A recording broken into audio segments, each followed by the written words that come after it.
turn for your fighting, resting His mercy. Choose life that you might live, the life that He gives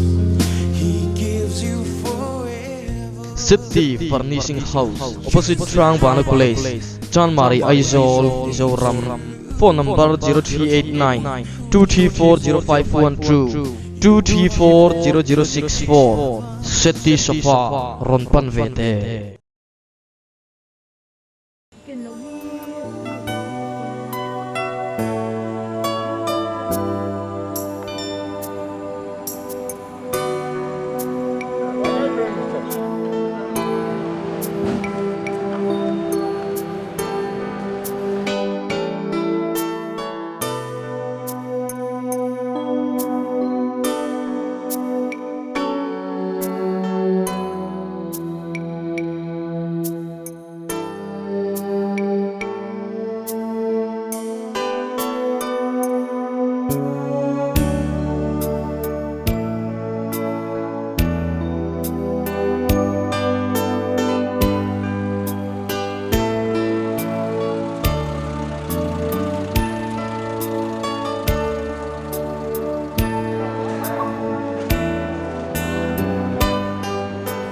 Khai tu anh cần kinh khai được lấy cái này xong mà lại xong nó chuộc ngủ tổ mấy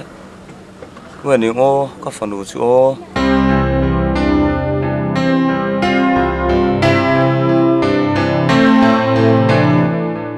xin lỗi đủ nó thì sao hơi vắt cũng mới dần lấy vọng rồi mà có vẻ chiêng tiền thì giật thì khăn lông ô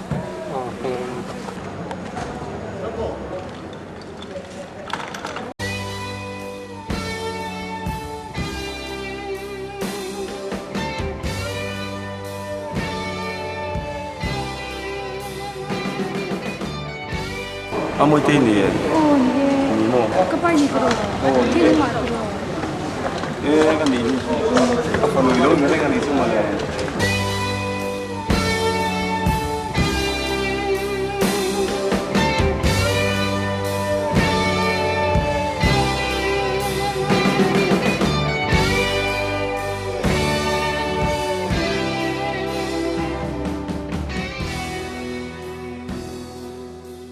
Apa boleh kalau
Mama, dan magpili. Oh iya, ini ya. Moite ka ni himisaya. Kamu teh, kamu belum tak.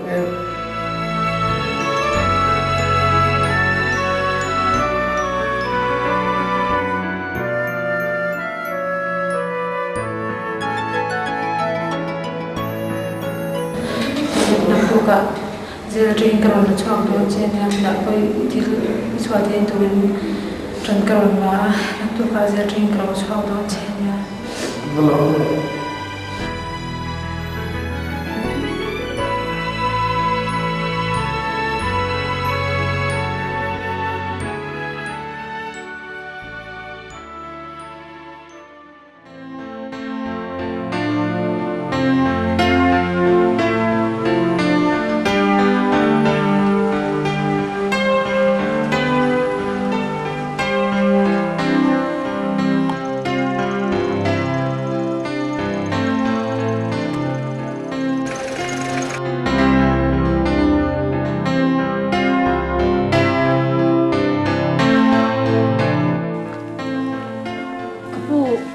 Món bữa ta có mỏ ấy rồi bữa chua cái tụi hắn lọc chua thế này lạc chua thế xuống là mà hiên hắn rốt lạ anh nên ăn lẩu kiểu phiến mềm chứ ô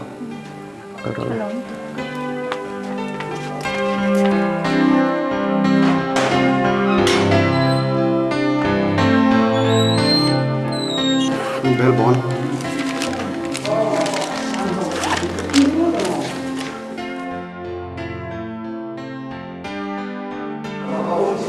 Sorry.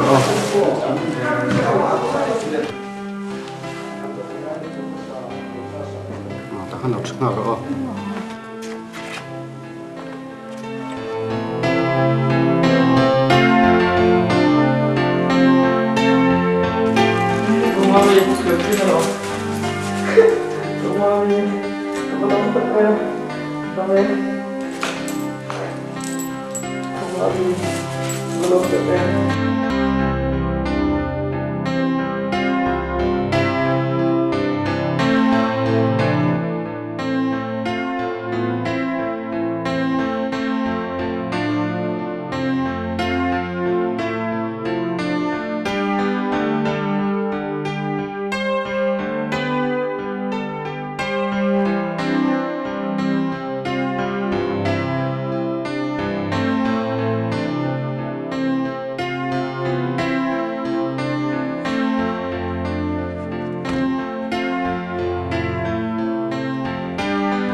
đâu được đâu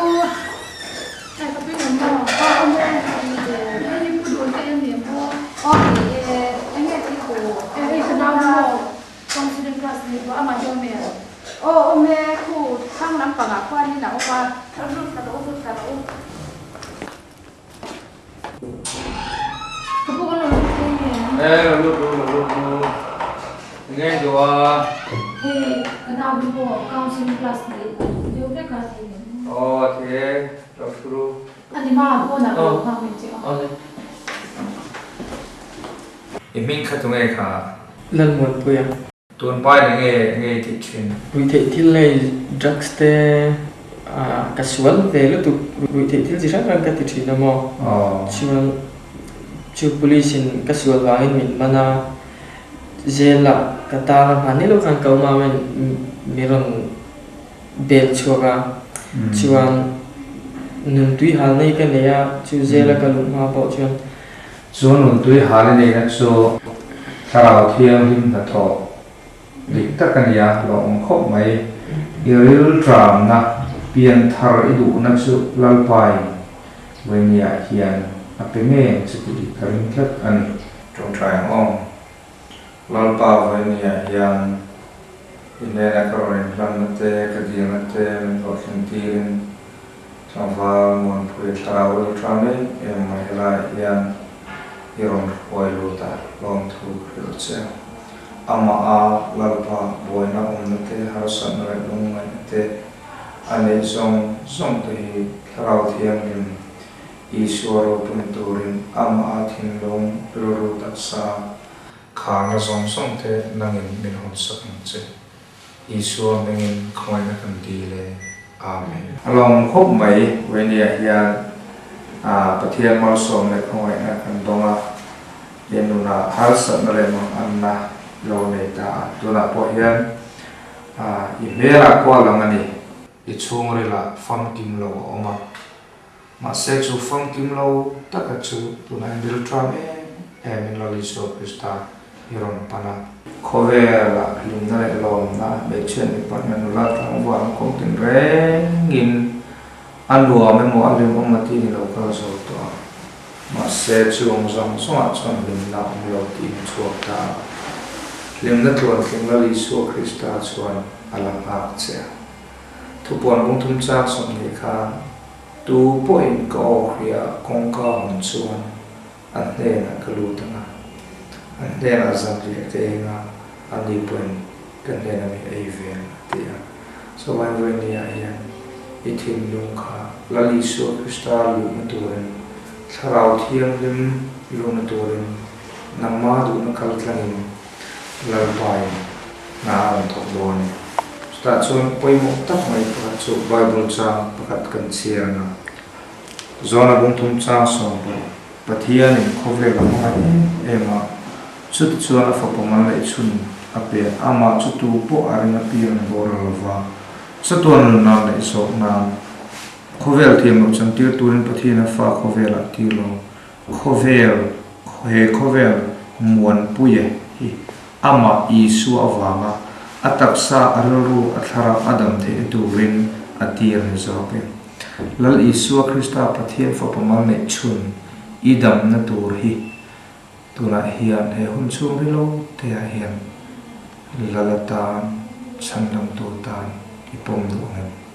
ani chuan isual enga senlar le senduk le tenom to poni se lal isu Krista chun vurangin alati vardon cha Pathian fa pamal nei chun van rang ka chak ram kalsana khovel suana le lungmai le mang anna boral na tu chame tungding le turin eden huana Pathian ropui na te Pathian thiang hin na te Pathian thuli thina lok to zawng adam an lung zo lal isu Krista wang chon pek le kan nia chu chan ropui tak chu isuan pega tu chen isuana chu senlaran senduk to ase vuram main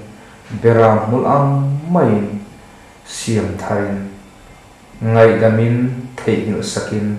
mi ten isuan chu chin siam ase lalpan isuai angai dam che Kapung mình ngai dam thei mo ngai dam te lul mai phần lo em kim siwan himin na ngai dam du mo ngai dam du sual thu berpo chandam tuna Pathian bol ropui ta ni ta niki khusa misual turu berpo hi lali so Krista thi sen chuan asil fai ani ti mai khana chandam che kapalo em lali so Krista irin mai hi chatuan nai ni na hallelujah ila terlove Lalpan Zoram se sual thu berpo chandam ani nangma khan lali so Krista at seng ta ni thlirau thiang lim chuan alu khat se ram se puyan se alo ni mo kapung kapalo ta em hallelujah tuna chuan lali so Krista ilong ne ta Pathian fa ilong ta Pathian he in lan na trong trai na saluan se Swala bầu mình dòng ta mình bel mít var na ôi ra tôi là pin thật to xin tôi đi xuống cái ring to xin tuna chuan unau thar Pathian asiam ta chewa ngai do la lalpan ong puyan chen na sa takin Pathian awang chew chu huai Pathian Malsawm so lahom lutuk ani nun thar ne in ho to don ani kan lo lo me Malsawm so anh se không ole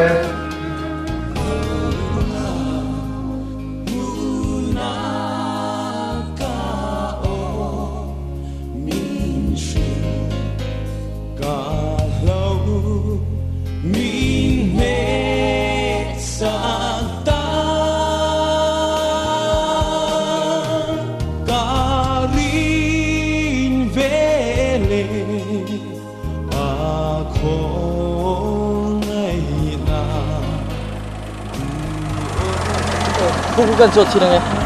cái pi hay là về lại hiện in bị sổ mình sẽ lòng cha e ko ko dilai ko in nia ê à bắt tí gì đó về hay là hiện in đó chú các bạn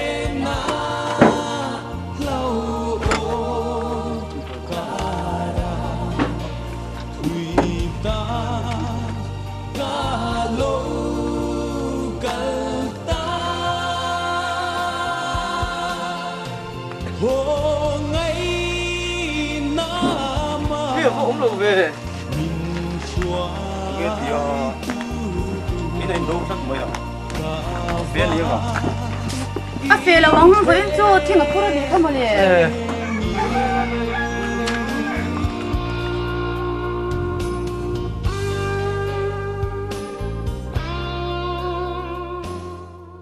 cái nào chỗ cầm bút chặt tổ này nè ở đâu cầm đâu chỗ gần thôi anh thu hết đi ta hey phần luôn nha hey phần phán thì cái luôn giống suộc đó là nỉ cái nào chỗ cầm bút chặt tổ xin rồi thì ngập phur đây nỉ cho nên đấy dùng bóc ngay nó một bóc xí lâu đấy nó có hết to luôn số một ê kia lâu hốt đi tối luôn canu ingat tinge mani khut lai nu la chu kanu min ti tak chiang mai chu le canu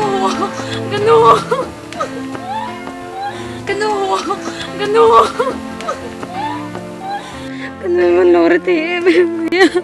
mami inu kan ni lawang min hay ni lo mo kanu ifana zo noi ha kan ni si lo ni mo mar te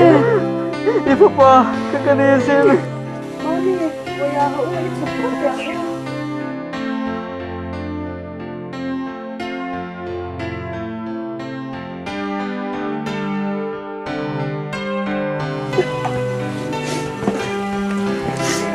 Kanu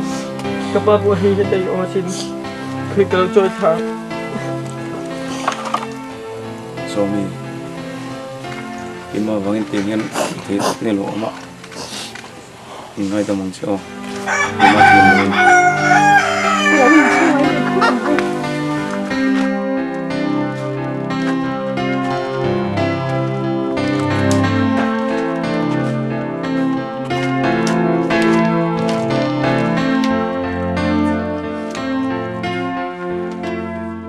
mami với ni ropui ko van tak em ingat tinge ti la ya khem police motor te dina kanu tu na chọn kanu pante ta thang ka thil tum ka pathian alo tlina min thir to sin kanu kay po nung kong suwang tak kujuk lai lalisu Krista kalisu na kachang tura chun lalisu kanay to sin mama van ropui tak em kanu kapag po piyang thar to sin tura chunin lim takin kan hena lo hole toro kanu tu na trang chọn kan bole tong eng ma poi lak boy ngai lo pathian zara kan nei to lo tu na cha kanu tamakanang hule thei che kham palo tak e thum no ta chu ngai tu boi ngai le ne ai zo la kan tlenga nga ai zo la kan ngai tu nga thar te po ei in le lo te po hi to lo bok nen ka ra ka bok sia chu wang chunin ini ai min moi mong deuh te po ano mong chu tiang mi te po chu tei la thang chuan chung ko lim takin kanom khom le anga he Pathian Malsawm na kan donga ropui tiang lim takai mu khom le hi lo ring phalo ma ra chu Pathian khongai na wangin tengi kan changho le a lom om lim takin kanom ho le don ni ê cái sòng hey khai lắm này khuang nghe này đâu mà bắt sang ai đâu luôn về ka ten ni hi ê ani hi ka fa pa ani ya ơi ý chị ani bây hi giờ ka fa nu ani ya ê khi te mi kan pa uzira ani ya ê bây giờ chị bây giờ kan ding loi te ang lalpan vo in ni min hriatreng hi ka van lom tak em sangi ke in le lo nei chun te hi ikuta ka da a ka har sat mang an la ya min troi om tu le min mangai tu ini a ikuta ka da ani à phải lom về thì khăn anh thôi lại hoa về ngal mấy đón mì đi hay cái núi ở thế rồi tao mà cần hàng xoay hoa ngạ à chung ngay lâu chặt nát thế cần lom tắc rất là nè lom thu xoay sen lâu cần ba nè Ê, cô chú mà in lâu son lẽ mày tụi mà nếu có chọn rong vậy thì cô không lâu pha nữa tôi nói chuyện hết rong vậy thì lâu tận mấy xía nó làm bố mấy đôi nó làm mà lẹ mai lâu son lẽ mày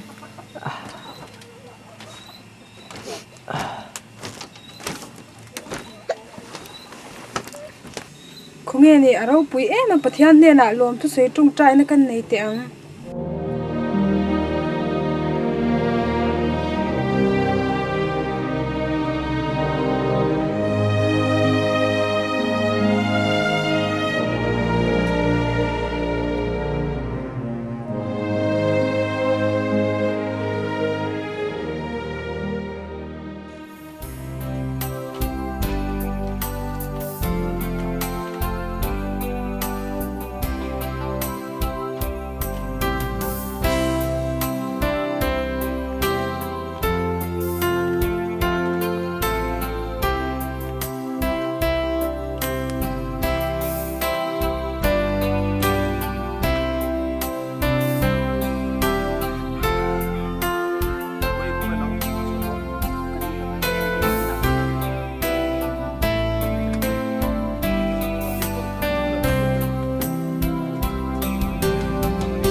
Mami chơi đi bơi bơi tàu lom mình lẹ ông ấy đi nuôi tập bơi làm hòn nắng nghe hey at lai mấy đôi lính khom ngăn tay ngăn chui khom tới mình có bắt chó quên mau một con như lẹ cái đồ im ăn tụi em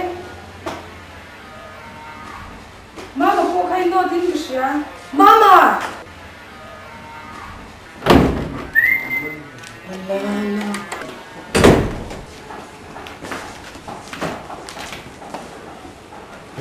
Mizo chú các hôn hân đi bốc ạ lại bài bụng chan đi cái thịt luôn ông rồi à cần chia ra nghe marga bung song paru chang song pangana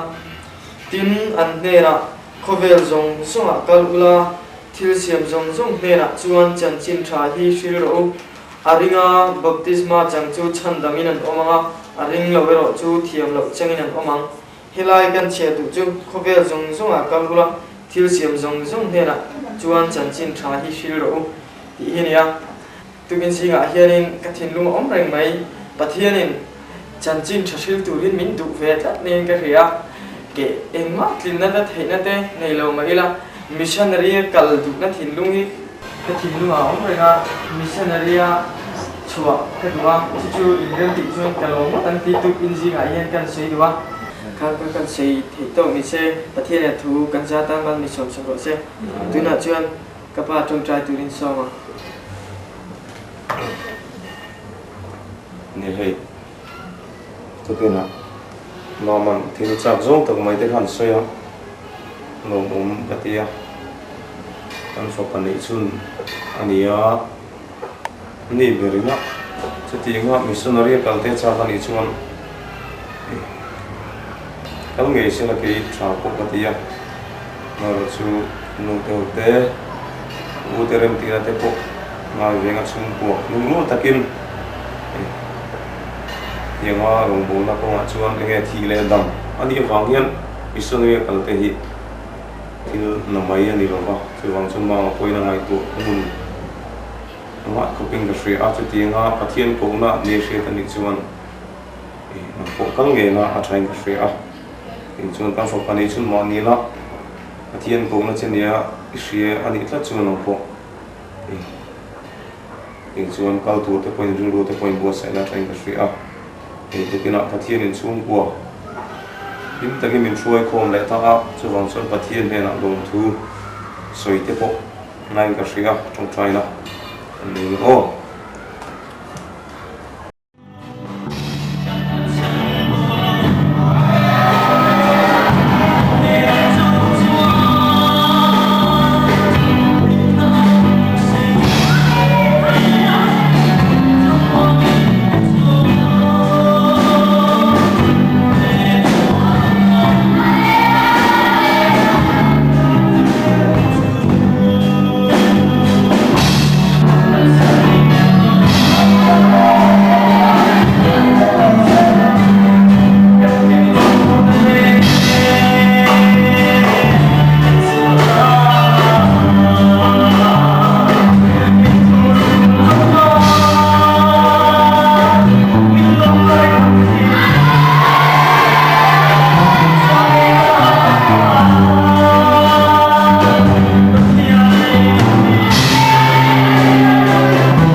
Bunya kita lulu elaya pun mengkura.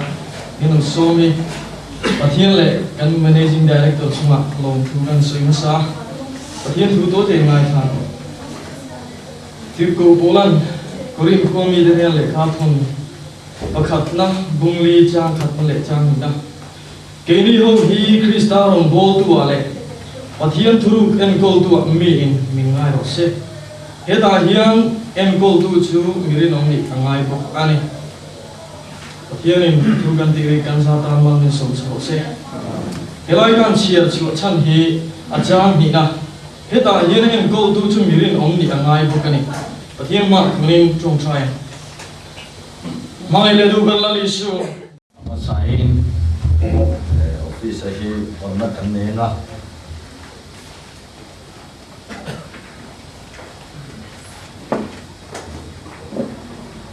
legacy savings corporation and business loan undertaking zawng mipuite le zawng pon le khovel nga hiata mipuite Malsawm na ni turin lo tagin ko ho ni ti wonge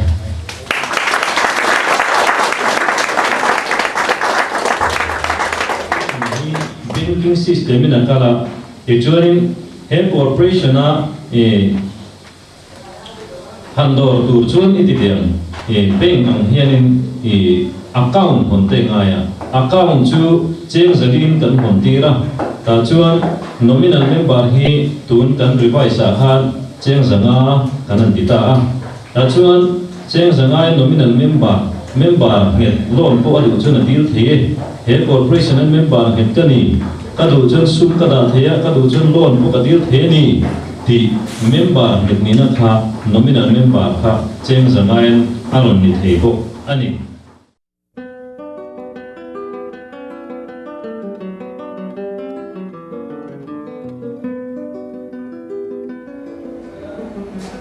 맞죠, 맞죠. 뭔데? 일단은 뭐가 이거 왜 주로. 그러니까 나중에 filmin 주 그간도 저 쓰다. 이거 Missionary 랑 보통 이 ram 나와 아까도는 이제 답답했니. 예, 저거래. 저 누나 뭐 쓰다 스피커 뭐 한. 내가 한 순간 저거에 나한테 들으니까 나 뚝뚝 메이크업 좀 도시에 뭐. 저 일단 더 먼저 가는 도시로 这种这里没有走嘞，啥都干地的，这边要走汉走东西，这里就可以了。你对方对你干东西，你都很忙啥的。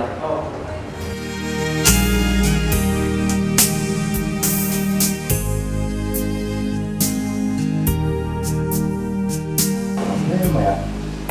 có vẻ là hiện với cả châu cần tiền đó là tiền mình để lại tổ đó vậy. Có vẻ là cần cần chu mà Pathian ta là cần tỷ thì chắc là chu aron bộ thì mà ya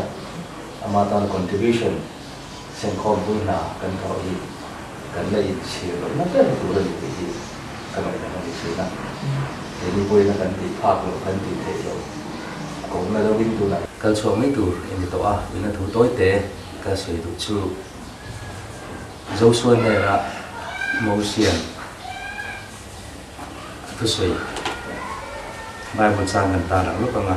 thu cái bề trên này lom này chặt tạt để quay tại cái nôm rọ lao sụ la giảm hek sụ Lalpan Pathian chui cái là tiếng ngân ít ngày nào cũng dễ lo là lom thì tem này thì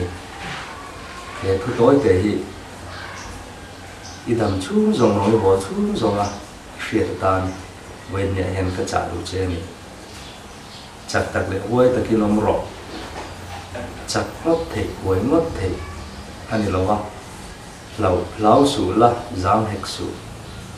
lâu mất lệ giảm lâu mất khá hay sẽ khóc mấy machine lo mà chuan amao rồi chú bôi một lại tất chú Lalpan Pathian chú đi cần na tiếng anh nên nào cũng dễ đón lo thì hiền Pathian rin làm phốt chuan tuần này ngày ai nó sai nên Pathian nó không thể chơi này thì phải tuần cái trả lời được chưa à chân chú tuần một sinh mi talented tak tin mi bi tak kha specific in Pathian là thang chong lo wa ama ringtu zawngten le na chin che na ina azui ti dan tu lo li swan se kan chen le na kan ngin ram hoi ten ho chua kanga trong tharin an trong ang rule te ku tin an la anga thi na tur en ko in ma se en ma ti la wa ro ku le me dam lo te chunga anh cụt anh hạt tăng anh đâm dễ lắm, đi rồng bò nó phiêu đại nhân, hết tiền anh mà mỏ khó phải in bể xuống, ít chung là hàng thiếu chín chế này nó thành rồi, thì cái ring cắt tụi cái tụi cũng chế, chút tiền anh mà chín chế này chân thì là tụi ring rồng bò tụi lon ta hiền, thì cái chung là tụi cái trên trong trái là thế, các bạn sản đồn chế này cần mai, chúng mình mà chuan, thì bác cái sự để lót tụi chúngตัวนะปุ่มเปิดตัวนี้ก็ต้องได้สักโดนหนึ่งเสียยิ่งนำปอดตัวนะปุ่มเปิดตัวได้ตรงใจที่อาศัยเป็นแค่ลมไม่เทมิชั่นตัดชวนถ้าสันนั้นรู้ตุกตัวเรากันดูดูเสียอามาเราชวนถ้าเชื่อตัวนะปุ่มเปิดพุ่งจอดตัวเต็มค cross mun na naran khau se thri adia bangin rat chuna cross kon jo ngai na tua na le chok neina hlawkna ti ha saru khenga lali so Krista nung hi turin ya bangin chu te na san nei to huna lali so hian thi ma ya ania chuan a ho ma te nga ti ha ji te nga lungha na huna nei lo se te nga saru ka ba na phar ji te nga chu chuan ni hian ka thri setanan min bei na fo chu mani khong ai na hi nya ko ran u ba kha chu arong bol na mi soi se na le hal sat na to ma sa de ba pastor ne na ban tumin ban na the lu turin na bakara ta chuan pastor chuan chu an beng che lo ya chu ba chuan ka pu beng em lu ve ben chu pastor chuan ani le chu chinan chak che lo chil chu min chak che lo ma se min an khu ma se khop mai ke ani chu hin khu hian ten khu ti che lo ti le ta chuan chu upa chuan khum ti che lo ve ma se upa mi kan ni lo la ma tin he ka min sui se la a chu sual tin le do tin an he che lo da li sual khan ani chuan he lo ve atin le a mi ka na pastor chuan upa ne na chuan la li suwa ka chu silan sa ka sin li suwa ka chu an bua sin chu mai ni lo vi nam khen beta a thiel sinitan hi a hrila ngor angin chu pa chu a honga a ban tung le ngai to lo i lo thipal ta ni le i thi thei lo to lo na cha ton khowar berano eng kata na mun buatsaih kan to le ne kan to le tho don ani khowela i chunga ring Krista wang lo poin daka wang mai pon thi long te ro dan doi wang te le thu khove chua la wangin tan takan thi to chu wangin kha em ka chu chunga po ju khen kher lu te ma ro chu i lali so Krista wang khang kha kan huwa mangai ni ti kha huam sa lek chunga ru siam to ni tho ka ringa wen ne ya chu ti ma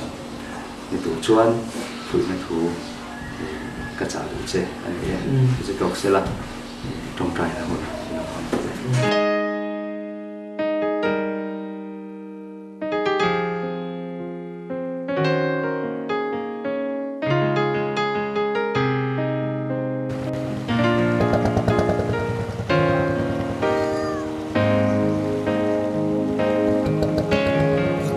Jin kong ka va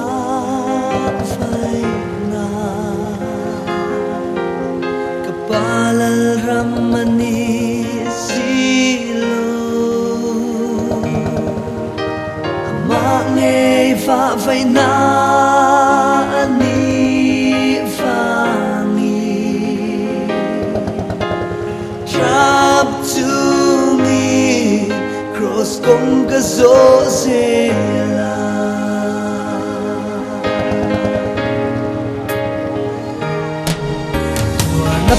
pel kong so tu te cross nun na naran lo si tri kazin kong sang e kham le swa amin po lu mun na ni Trana ruam ka zo hi kapain panalam lianani bituinen ka sinko zo naila kapel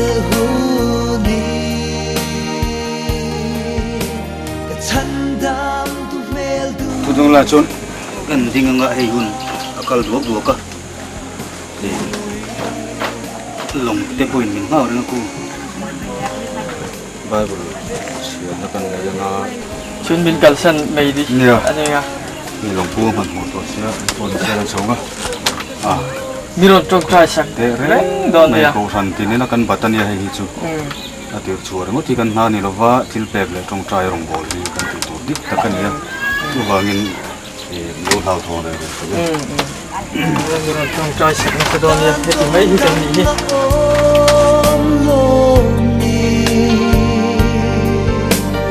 Tan Zion panalam lian Masekalal nen min kem don vangi Trap to me cross kong kazozela Trana ruam kazohi Kapain panalam lianani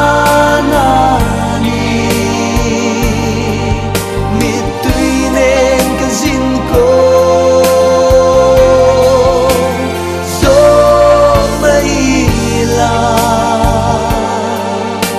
Kapil hudi Kachandam tumel du hiam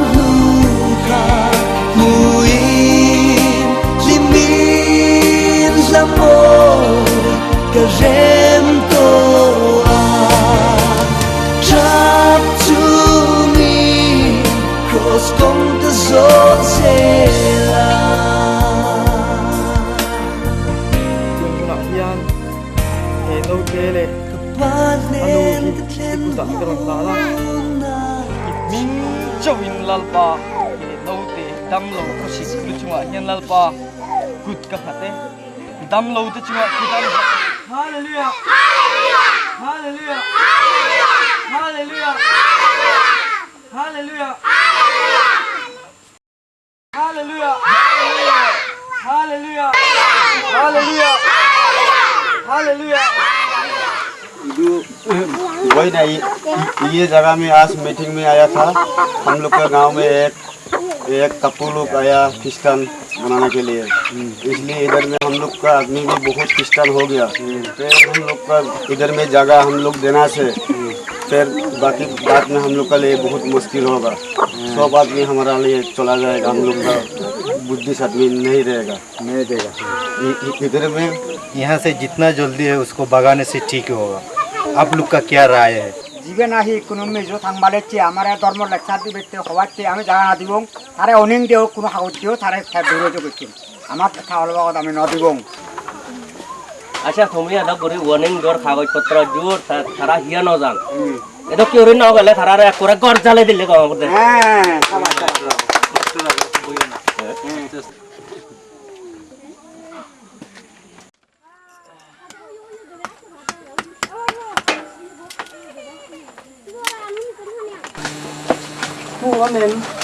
ome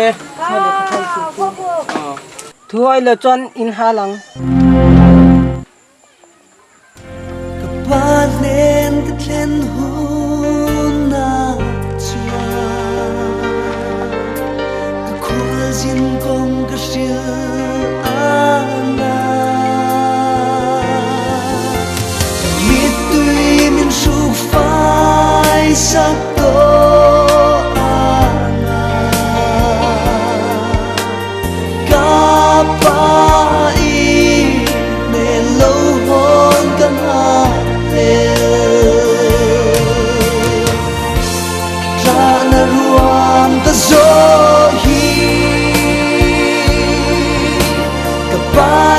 Panalam lianani Mituinen kazin ko Zawng maila Kapil huni Kachandam tumel du hiam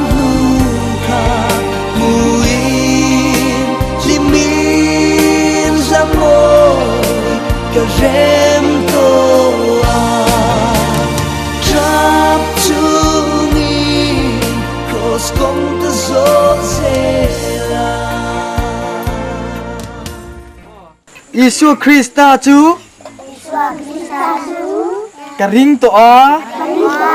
min Chhandam ani ti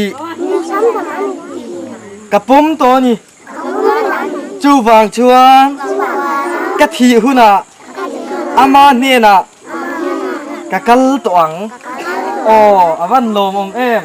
kan thi huna la kina chuan lali suan neina ison min tlan to a thi senin min leivek to chu wang chuan van rama kan la kal don ani anuam don ani tiru tunan thi taula van ramin kal thei to ngem avan cha em chuanin i engwangin in van fethiam em lali suwa wangin van rama kina an la kal don ani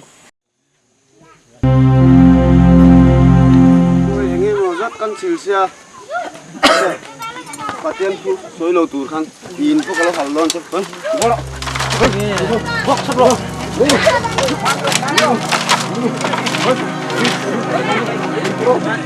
hal don in phu kan hal don in phu kan hal don ta ama chupin halam nampa kanun na kachana turatana katu uber mai nang ma wa kanun na su alo boral don ta mai long tu Christian Pathian hian Missionary tam tak lo ko chu ka thlarau ku ta ko tire Iswani kadu zo rulu berain atani kadu leisum zawng neih Iswani kadu zo ramle in ain aku thirkhen min shuai na ka thang zo ke ram sao ta ka lal bernima ila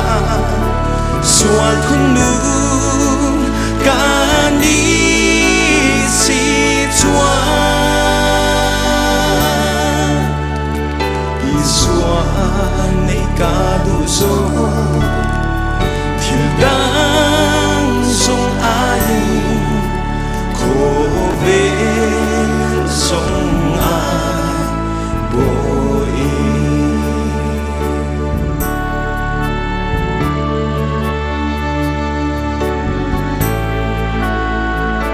iswane kadu zo rồi mỗi na ayin rin om ma chân tlat phố ca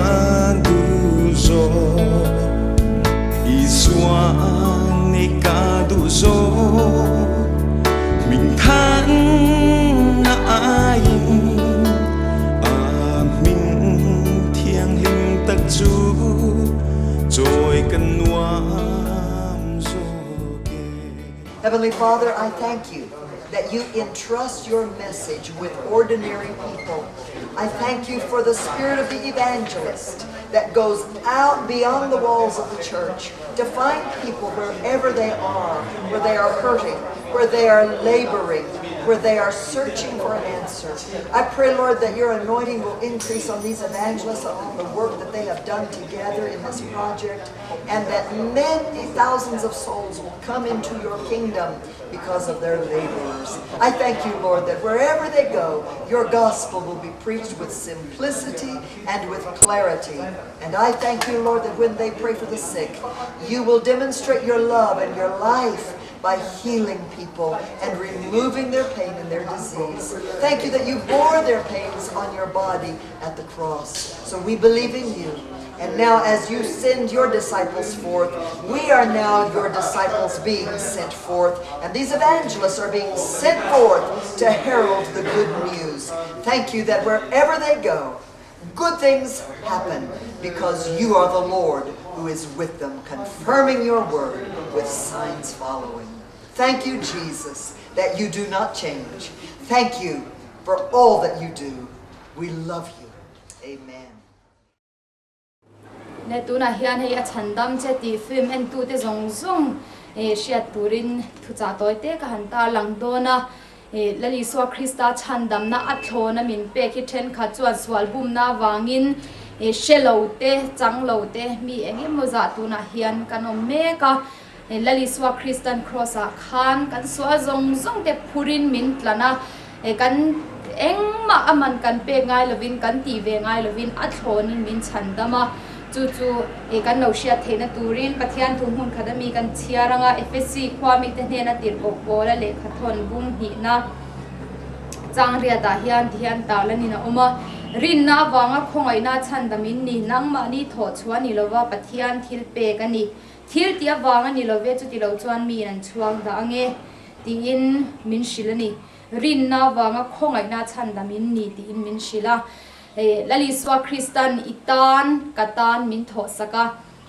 kan ti swal mai ni lo kan pian limat changa he ta kan tha tu bule chang kan ni na swal zong te nen khang kha cross a khan kalbo puini chu katan ni ti irin pho chuan Chandamin I omani ti kha ka shil du chea he ta nang ma shiat na eng maron thok om lo ma sela eng tine malum pup kher lo ma la tir ko pola nga eng chun thlu khan kher lo ma la khami Pathian thu takina rin na wanga khongai na Chandamna apuan chwa sak chi kha irin dar kar ni la khan Chandam mithar lali swa Krista a mithar ilo nitani ti kha ishiat apoimo a chu in nga na turani he lai mi te soidana emo nangma he lai mishing shiat na feeling zain khat lola Pathian thuin a Chandam che ni ti apuan chwa sakna che kharin in khat mia maila chu itan ato ka ni ti kha ka shil du chea aringa piang te chu Chandamin kan omani ti johana a khan bungthum chang som le paruka khan min shila aringa piang sap vai mizo tu po ni la min Chandamani ti ka ringani karinda ka la khan chatuan nun na ka nei ni ti kha kan pom kan shiat angai ni le he film en tu zawng te Lalpan Malsawm vek cheu ro se